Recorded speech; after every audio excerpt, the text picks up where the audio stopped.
সবুজ প্রকৃতির নীরব কোলে রঙিন এক অতিথি নীল গলা বসন্ত বৌরি। ফুল আর ফলের সঙ্গে যার বন্ধুত্ব আর প্রকৃতির ভারসাম্যে যার ভূমিকা অনন্য। বাংলাদেশের পরিচিত পাখি নীল গলা বসন্ত বৌরি।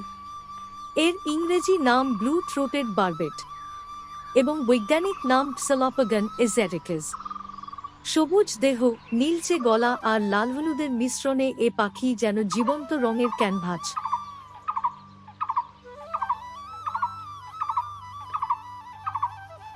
বসন্ত বৌরির খাদ্যতালিকায় রয়েছে আতা, ডুমুর, পেয়ারা, কদম সহ নানা রকম ফল।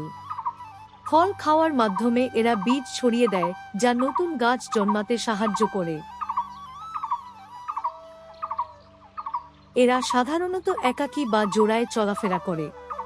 খুব একটা ভয় পায় না, তবে নিজের এলাকা নিয়ে বেশ সচেতন। ভোরবেলা আর বিকেলে এদের ডাক সবচেয়ে বেশি শোনা যায়। বসন্ত বৌরি নিজের বাসা নিজেই তৈরি করে। মজবুত ঠোঁট দিয়ে গাছের কাণ্ডে গর্ত করে, সেখানেই ডিম পাড়ে ও বাচ্চা বড় করে।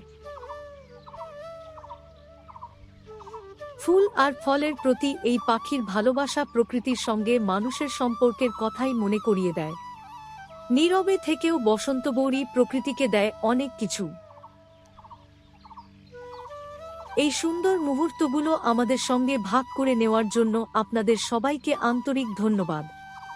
ভিডিওটি ভালো লাগলে লাইক দিন, মন্তব্য করে আপনার মতামত জানান আর আমাদের সঙ্গে থাকুন। আবার দেখা হবে প্রকৃতি আর বন্যপ্রাণীর আরও গল্পে নিয়ে।